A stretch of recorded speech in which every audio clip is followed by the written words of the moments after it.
کلام مقدس پرانے عہد نامہ میں سے زبور کی کتاب، اس کا باب نمبر 111۔ خداوند کی حمد۔ خداوند کی حمد کرو، میں راست بازوں کی مجلس میں اور جمعات میں اپنے سارے دل سے خداوند کا شکر کروں گا۔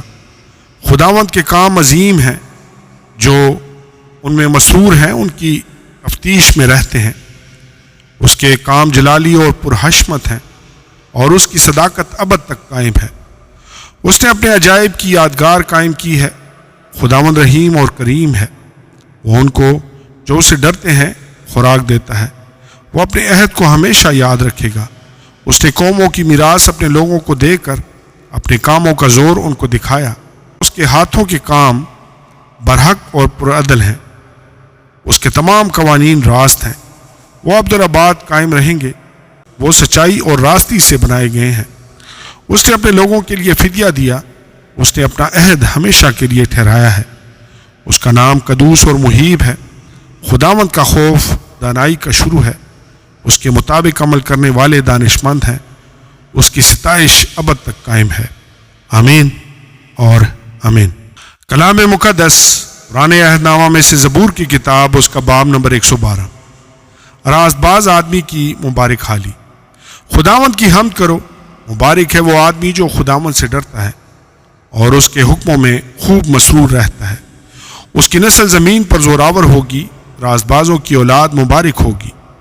مال و دولت اس کے گھر میں ہے، اور اس کی صداقت ابد تک قائم ہے۔ راست بازوں کے لیے تاریکی میں نور چمکتا ہے، وہ رحیم اور کریم اور صادق ہے۔ رحم دل اور قرض دینے والا آدمی سعادت مند ہے، وہ اپنا کاروبار راستی سے کرے گا، اسے کبھی جنبش نہ ہوگی۔ صادق کی یادگار ہمیشہ رہے گی، وہ بری خبر سے نہ ڈرے گا۔ خداوند پر توکل کرنے سے اس کا دل قائم ہے، اس کا دل برقرار ہے، وہ ڈرنے کا نہیں، یہاں تک کہ وہ اپنے مخالفوں کو دیکھ لے گا۔ اس نے بانٹا اور محتاجوں کو دیا، اس کی صداقت ہمیشہ قائم رہے گی۔ اس کا سینگ عزت کے ساتھ بلند کیا جائے گا۔ شریر یہ دیکھے گا اور کڑھے گا، وہ دانت پیسے گا اور گھلے گا۔ شریروں کی مراد نابود ہوگی۔ آمین اور آمین۔ کلام مقدس پرانے عہد نامہ میں سے زبور کی کتاب، اس کا باب نمبر 113۔ خداوند کی شفقت کی تعریف اور ثنا۔ خداوند کی حمد کرو، آئے خداوند کے بندو حمد کرو، خداوند کے نام کی حمد کرو۔ اب سے ابد تک خداوند کا نام مبارک ہو، آفتاب کے طلوع سے غروب تک خداوند کے نام کی حمد ہو۔ خداوند سب قوموں پر بلند و بالا ہے، اس کا جلال آسمان سے برتر ہے۔ خداوند ہمارے خدا کی مانند کون ہے؟ جو عالم بالا پر تخت نشین ہے، جو فروتنی سے آسمان و زمین پر نظر کرتا ہے۔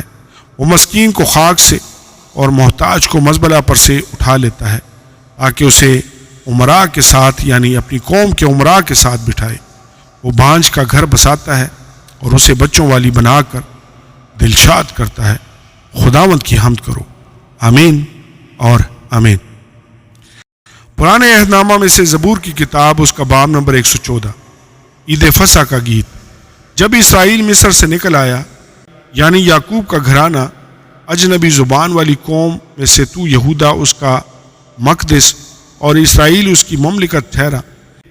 یہ دیکھتے ہی سمندر بھاگا، یردن پیچھے ہٹ گیا، پہاڑ مینڈوں کی طرح اچھلے، پہاڑیاں بھیڑ کے بچوں کی طرح کودی۔ اے سمندر تجھے کیا ہوا کہ تو بھاگتا ہے؟ اے یردن تجھے کیا ہوا کہ تو پیچھے ہٹتا ہے؟ اے پہاڑوں تم کو کیا ہوا کہ تم مینڈوں کی طرح اچھلتے ہو؟ اے پہاڑیوں تم کو کیا ہوا کہ تم بھیڑ کے بچوں کی طرح کودتی ہو؟ اے زمین تو رب کے حضور، یعقوب کے خدا کے حضور تھرتھرائے، جو چٹان کو جھیل اور چکماک کو پانی کا چشمہ بنا دیتا ہے۔ آمین اور آمین۔ کلام مقدس پرانے عہد نامہ میں سے زبور کی کتاب، اس کا باب نمبر 115۔ حقیقی خدائے واحد، ہم کو نہیں، آئے خداوند ہم کو نہیں، بلکہ تو اپنے ہی نام کو اور اپنی شفقت اور سچائی کی خاطر جلال بخش۔ وہ میں کیوں کہیں اب ان کا خدا کہاں ہے؟ ہمارا خدا تو آسمان پر ہے، اس نے جو کچھ چاہا وہی کیا۔ ان کے بت چاندی اور سونا ہے، یعنی آدمی کی دستکاری۔ ان کے منہ ہیں اور وہ بولتے نہیں، آنکھیں ہیں پر وہ دیکھتے نہیں، ان کے کان ہیں پر وہ سنتے نہیں، ناک ہے پر وہ سونگھتے نہیں، ان کے ہاتھ ہیں پر وہ چھوتے نہیں، پاؤں ہیں پر وہ چلتے نہیں، اور ان کے گلے سے آواز نہیں نکلتی۔ ان کے بنانے والے انہی کی مانند ہو جائیں گے، بلکہ وہ سب جو ان پر بھروسہ رکھتے ہیں۔ اے اسرائیل، خداوند پر توکل کر، وہی ان کی کمک اور ان کی سپر ہے۔ اے ہارون کے گھرانے، خداوند پر توکل کر، وہی ان کی کمک اور ان کی سپر ہے۔ اے خداوند سے ڈرنے والو، خداوند پر توکل کرو، وہی ان کی کمک اور ان کی سپر ہے۔ خداوند نے ہم کو یاد رکھا، وہ برکت دے گا، وہ اسرائیل کے گھرانے کو برکت دے گا، وہ ہارون کے گھرانے کو برکت دے گا۔ جو خداوند سے ڈرتے ہیں، کیا چھوٹے کیا بڑے، وہ سب ان کو برکت دے گا۔ خداوند تم کو بڑھائے، تم کو اور تمہاری اولاد کو۔ تم خداوند کی طرف سے مبارک ہو، جس نے آسمان اور زمین کو بنایا۔ آسمان تو خداوند کا آسمان ہے، لیکن زمین اس نے بنی آدم کو دی ہے۔ مردے خداوند کی ستائش نہیں کرتے، نہ وہ جو خاموشی کے عالم میں اتر جاتے ہیں، لیکن ہم اب سے ابد تک خداوند کو مبارک کہیں گے۔ خداوند کی حمد کرو۔ آمین اور آمین۔